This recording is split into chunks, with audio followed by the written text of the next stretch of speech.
너무 자주만 안 한다고 하면요. 그 보톡스를 자주 하면 문제가 뭐가 생기냐면 내성처럼 효과가 조금 떨어질 수 있는 부작용이 생길 수 있기 때문에, 그리고 보톡스는 근육이 한번 스며들게 되면 보통 4달에서 6달 정도 지속이 되기 때문에 너무 많이 넣게 되면 원하지 않는 작용이 따라올 수 있습니다. 그래서 조금 기간을 정해놓고 하는 게 맞고요.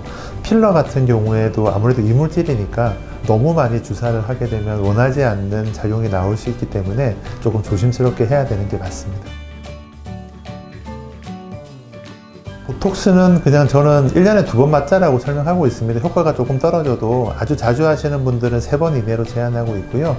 보통은 뭐 여름에 한 번, 겨울에 한 번을 하시거나 봄에 한 번, 가을에 한 번 하시게 해서 6개월에 한 번 정도 맞자고 설명을 드리고 있고요. 그 다음에 필러는 뭐 쉽게 생각하면 1년이 지나면 절반 정도가 흡수가 되거든요. 그래서 그 형태를 계속 유지하고 싶으면 한 번 맞은 다음에 1년 지나서 절반 정도를 보충하셔도 되고요. 한 2년 주기라고 생각을 하셔도 괜찮을 것 같습니다.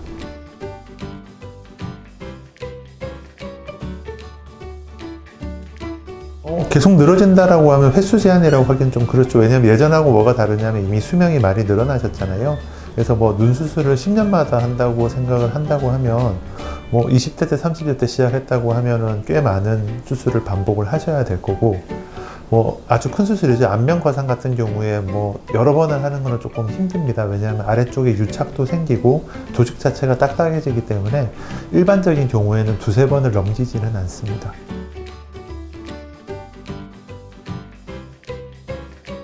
아닙니다. 뭐냐면 제가 지방을 채취하는 걸 이제 포도 송이에서 포도를 채취하는 거하고 비슷하다고 생각을 하는데, 흡입을 한다고 해서 그 포도 송이에 있는 포도 알을 전체를 제거하는 거는 아닙니다.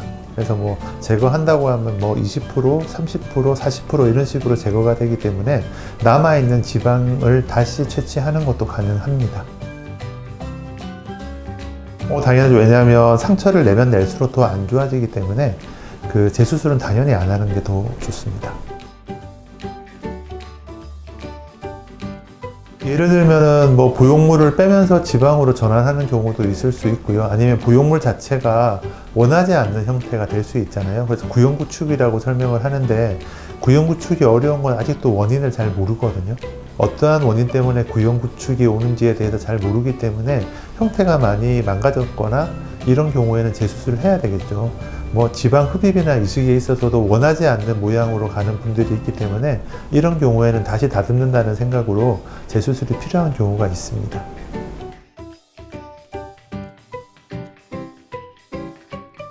(10년마다) 해야 되는 거는 아니에요. 그래서 요즘 보형물의 품질이 많이 좋아졌기 때문에 뭐 어떤 분들은 15년 만에, 어떤 분들은 20년 만에도 하는데, 그 건강검진을 받으시다 보면 조금 손상이 보인다라고 그 검진의가 말씀을 해주시거든요. 그래서 수술한 곳에 가보시라고 보통 이야기를 하는데, 그런 형태가 좀 변화하거나 아니면 뭐 피부 발적이 있다거나 이런 경우에 있어서 다시 오시게 되면 초음파를 하거나 MRI를 통해서 확인을 한 다음에 보형물 교체에 대해서 설명을 드리고 있습니다.